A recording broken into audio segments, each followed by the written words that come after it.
Kalau betul kalimatnya Calvin ya, kita ini kan factory of idols. Saya sejak mengerti pemahaman itu, jadi evaluasi diri ya, terutama evaluasi hati ya. Kenali berhala hati kita. Kenapa? Poinnya adalah semua hal yang kategorinya ciptaan itu berpotensi jadi berhala, kan factory of idols. Yang kalau kita tidak sadari, kita mudah sekali terperangkap. Kalau ini slide saya buat mahasiswa atau siswa ya. Kadang-kadang online jadi segala-galanya gitu ya. Kemudian ada juga yang menjadikan uang. Tentu kalau yang pornografi udah jelas itu hal yang buruk ya. Tapi kadang-kadang ada orang yang menjadikan keluarga yang baik itu sebagai berhalanya. Saya kasih contoh.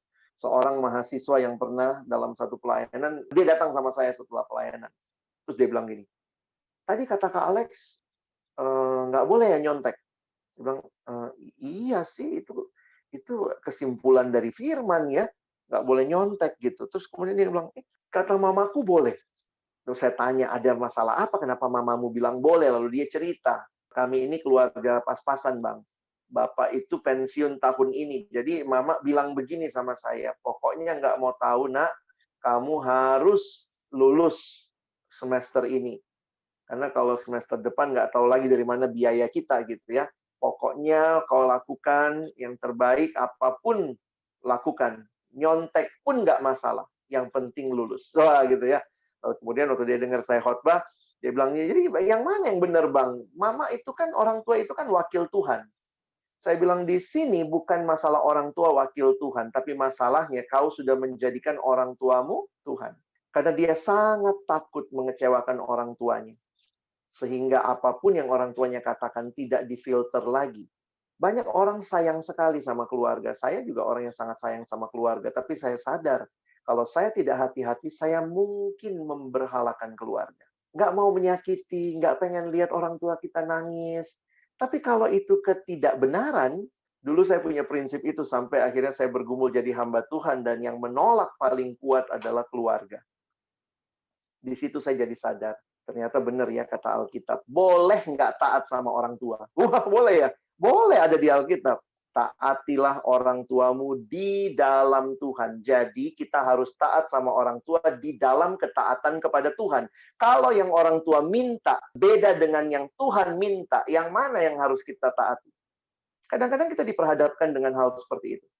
Harus memilih apa yang Tuhan mau, bukan yang orang tua mau. Kalau orang tua saya nggak mau saya jadi hamba Tuhan. Tapi waktu itu dalam pergumulan pribadi, dengan tangisan air mata, saya katakan, Tuhan, tolong saya belajar menjadikan Engkau segala-galanya. Sehingga awal-awal keluarga, khususnya bapak saya, nggak mau ngomong sama saya sampai sekitar 1 tahun lebih. Tapi ya Tuhan punya cara. Ya. Jadi akhirnya saya jadi sadar gitu ya. Benar juga firman Tuhan, ya nggak boleh taat buta sama orang tua. Mama bilang, kawinlah kau nak, siapapun ini membahagiakan kamu. Kalau itu tidak sesuai dengan perintah Tuhan, kehendak Tuhan, pergumulan, bilang tidak. Ini tipis bedanya ya. Tentu kalau hal-hal yang orang tua bilang baik, sesuai kehendak Tuhan, oke lah ya. Tapi juga kadang-kadang orang tua kan juga manusia berdosa, nggak lebih baik dari Adam dan Hawa gitu ya. Kita mesti belajar menolak hal-hal yang tidak tepat. Kalau zaman dulu ya, angkat telepon ya, tapi bilang bapak nggak ada. Gimana cara ngomongnya? Mau taat sama siapa? Om, bapak bilang bapak nggak ada gitu ya, jadi lucu. Tapi inilah realitanya. Beberapa hal yang baik ini bisa kita jadikan berhala. Akademis, ya bagus kan kita kuliah, tapi pertanyaannya coba terus selidiki ya, supaya apa yang Opung Calvin bilang ya, jangan-jangan kita sudah memberhalakan kuliah. Kenapa? Karena kita takut sekali masa depan kita tidak terjamin, dan kita merasa yang bisa menjamin masa depan kita adalah kuliah kita. Gelar yang kita miliki. Yesus kurang cukup, plus gelar. Ya. Tapi gelar itu baik kan, Bang? Baik, tapi jadikanlah hal yang baik. Nggak usah dijadikan yang utama. Sehingga tidak dapat gelar, masalah apa tidak? Nah, ini jadi pergumulannya, kadang-kadang tipis bedanya. Ada yang menjadikan asuransi masa depannya. Nah, teman-teman yang kerja di asuransi malah bingung. Jadi nggak boleh berasuransi. Boleh. Nggak ada yang bilang nggak boleh. Tapi poinnya adalah, yang baik biarlah tetap baik. Jangan jadikan yang utama. Itu udah prinsip dari Alkitab, dari Perjanjian Lama. Karena itu dalam buku-buku tentang idols yang sekarang juga lagi banyak, karena kita mulai lagi diingatkan ajaran-ajaran reformasi, misalnya Gods at War, menarik judul bukunya ya. Dia mengatakan ada dewa-dewi ya, atau ada ilah-ilah yang sedang berperang, dan tempat perangnya di mana? Di hati manusia. The battlefield of the gods is your heart. Dan dewa mana yang menang? Berhala mana yang menang? Mungkin memang bentuknya bukan dewa-dewi berhala kayak perjanjian lama ya. Tapi apapun yang memenangkan peperangan di hati kita, itulah Tuhan kita sebenarnya. Ini kalimatnya Kyle Idleman. What you are searching for and chasing after reveals the God that is winning the war in your heart. Makanya saya katakan tadi, setelah saya mengerti kalimat Calvin itu, saya terus juga belajar untuk evaluasi hati saya. Banyak hal baik ada di hati kita, tapi apa sih yang sedang kita kejar? Jangan-jangan itu menunjukkan itulah sebenarnya Tuhan saya, karena saya takut sekali dengan masa depan, saya takut dengan langkah ke depan. Kita selalu punya Tuhan. Kalau kita selalu menyembah, maka yang kita sembah itu jadi Tuhan atas kita. Apapun yang mengendalikan hidup kita, itu disebut sebagai Tuhan dalam arti master. Karena kan kita menyembah. Orang yang mencari kekuasaan dikendalikan oleh kekuasaan. Jadi siapa Tuhannya? Siapa tuannya? Kekuasaan. Orang yang mencari penerimaan dikendalikan oleh orang-orang yang ingin ia senangkan. Jadi tuannya adalah orang-orang lain. Kita tidak bisa mengendalikan hidup kita sendiri. Kita dikendalikan oleh Tuhan atas hidup kita. Wah, ini dalam banget kalimatnya Rebecca Manley Pippert. Kalau dalam hidup kita cuma punya dua pilihan, sedang menyembah Tuhan yang benar, atau sedang menyembah Tuhan yang nggak benar. Kadang-kadang kita pikir kita yang memerintah hidup kita, tapi perhatikan kalimat dia. Kita tidak bisa mengendalikan hidup kita sendiri. Selalu ada Tuhan yang mengendalikan hidup kita. Sayangnya begini, kalau Tuhan kita adalah berhala-berhala yang mati, yang memberikan janji yang palsu, janji yang kosong, beda dengan Tuhan kita yang telah menyatakan dirinya dalam Yesus dan memberikan semua janji yang engkau dan saya butuhkan. Apa yang sedang mengendalikan hidupmu? Kita nggak punya pilihan mengendalikan hidup kita sendiri. Ingat baik-baik, kita sedang dikendalikan, sadar atau tidak. Di dalam menggali tentang berhala, sebenarnya apapun bentuknya dalam dunia ciptaan, ada 4 berhala utama yang sifatnya lebih kepada hati, ya. Bukan cuma tindakannya, ya. Tapi perhatikan, ada berhala-berhala yang mengendalikan hidup kita. Nah, para teolog menyimpulkan dari berbagai pengalaman melihat, ya, saya pakai pendekatan yang dipakai oleh Timothy Keller, ada 4 berhala utama.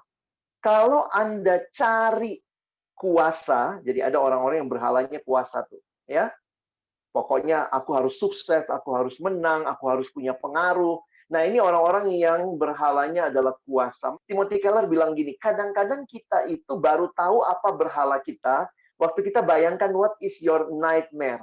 Saya waktu gali, saya termasuk berhalanya itu penerimaan, ya. Jadi itu saya paling nggak suka kalau ditolak. Jadi teman-teman bisa lihat ya cara pakai bagan ini. Kamu tuh paling takut yang mana? Memang kita bisa bungkus dengan keindahan indah banget gitu. Dulu keluarga kami susah, Bang. Sekarang pokoknya kami harus berjuang. Kami nggak mau keluarga saya direndahkan. Padahal kamu yang nggak mau dihina. Kenapa? Karena berhalamu kuasa. Kamu merasa kalau kamu punya kuasa, maka kamu tenang. Jadi kita tidak sedang menjadikan Tuhanlah yang berkuasa dalam hidup kita, tapi kita menjadikan diri kita dengan kuasa kita sebagai bagian yang akan membuat hidup kita lebih tenang. Orang di sekeliling Anda, sadar atau tidak, akan merasakan digunakan kalau berhalamu kuasa.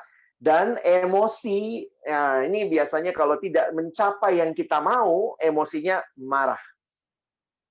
Jadi, cara mengetahui berhala yang sederhana, bisa lihat what is your nightmare, apa mimpi terburukmu, atau apa emosimu. Coba teman-teman cek ya, emosi kita apa? Saya pengecut. Oh gitu ya, kalau pengecut berarti Mimpi terburuknya adalah ditolak, maka berhalanya penerimaan, pengakuan, cinta, hubungan gitu ya.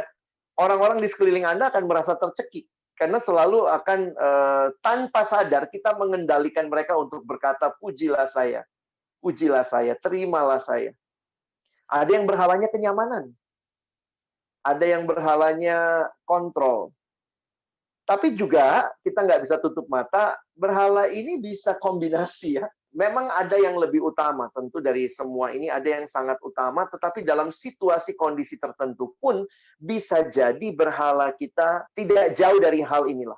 Sebagai contoh, pernah ada seorang yang datang dan cerita tentang pergumulan dia dengan dosa pornografi. Ingat ya, kalimat Luther ya, jangan cuma lihat di luarnya apa dosanya, tapi lihat apa akarnya. Kalau akarnya tidak diselesaikan, ini muncul dalam berbagai bentuk yang lain. Waktu dia datang, dia cerita, dia punya pergumulan pornografi, dan waktu dilayani, dia bilang, salah satu yang dia suka, maaf ya, saya suka adegan perkosaan, Bang. Wah, kaget saya. Karena selama ini kan saya kalau layani orang pornografi, ya udah apa dosanya, kita doa sama-sama. Tapi kemudian dia bilang, saya senangnya yang pornografinya kekerasan. Seperti orang diperkosa begitu. Saya kaget juga ya. Saya tanya lagi, kamu dapatnya di mana? Googling aja Bang, gitu ya. Aduh, saya kaget juga itu. Tapi dalam pergumulan itu, terus kemudian saya jadi ingat tabel ini. Dan waktu saya gali, saya menemukan masalah utamanya dia bukan cuma pornografi jenis violence, bukan cuma itu. Tapi ternyata dia punya berhala kontrol dan kuasa. Kenapa? Karena ternyata dia besar dalam lingkungan yang dia direndahkan, dia tidak dianggap. Nah, ketika SMP dia dibully, dan waktu itu dia jadi anak yang badannya kecil, dan dia dibully oleh teman-temannya, dan akhirnya kemudian dia ingin mengontrol, dia ingin menguasai. Dan ternyata itu jadi berhala yang dia idam-idamkan. Kenapa? Karena dia merasa kalau dia bisa mengontrol orang lain yang membuli dia, maka dia bisa puas. Dan waktu digali lebih dalam, ternyata pas SMA bersyukur dia cukup pintar, jadi dia bisa mengalahkan orang dengan nilai, jadi dia obses sekali sama studi. Nah, jadi waktu itu ketika saya sadari kita atasi pornografinya yang di depan, yang muncul di permukaan, lalu kemudian satu waktu saya juga lihat anak ini, dia terima telepon. Nah, saya kaget gitu waktu dia telepon kasar banget gitu ya. Apa? Kenapa? Lu mau apa? Ayo cepetan. Aku lagi sibuk nih. Terus sebelah dia tutup telepon, saya tanya, itu siapa? Terus dia ngomong, papaku. Waduh, saya bilang kalau papa saya udah digaplok kali gua ya. Teman-teman perhatikan, kalau sumbernya tidak diatasi, tidak ditolong untuk ditangani, maka walaupun dia sudah selesai dengan pornografi di permukaan, kita selesaikan pornografinya, jangan lagi serahkan, kita bakar dalam nama Yesus. Tapi karena akarnya nggak selesai, ternyata muncul dalam relasi dengan orang tua. Dari dulu dia begitu. Sifatnya ngontrol. Jadi emosi dia lebih banyak marah, saya lihat. Ternyata waktu saya lihat lagi, dia di kepengurusan, pernah dalam satu kepanitiaan, orang tuh nggak suka sama dia. Kenapa? Karena kalau dia berbicara, dia mendominasi rapat, begitu ya. Jadi ternyata saya pikir ini masalahnya, bukan cuma dia anak yang mendominasi rapat, anak yang nggak hormat sama orang tua, tapi ada akar yang dalam, yaitu ada hati yang sedang punya berhala lain, sehingga munculnya dalam berbagai bentuk. Betul Martin Luther ya. Jangan hanya lihat symptoms-nya, but what is the sin beneath the sin? Nah, jadi dalam bagian ini yang saya ingin ingatkan buat kita, betapa gampangnya kita jatuh di dalam pergumulan-pergumulan dosa yang ketika kita tidak sadari. Sebenarnya ini bukan cuma masalah perbuatan, tapi ini masalah hati. Ada hati yang sedang tidak menyembah Allah. Ada hati yang sedang tidak percaya bahwa Allah sanggup melakukan segala sesuatu, sehingga saya harus tetap punya kontrol, saya mau nyaman. Kita butuh waktu untuk memahami bahwa dosa adalah dosa, dan di bawahnya, di dasarnya itu ada masalah penyembahan.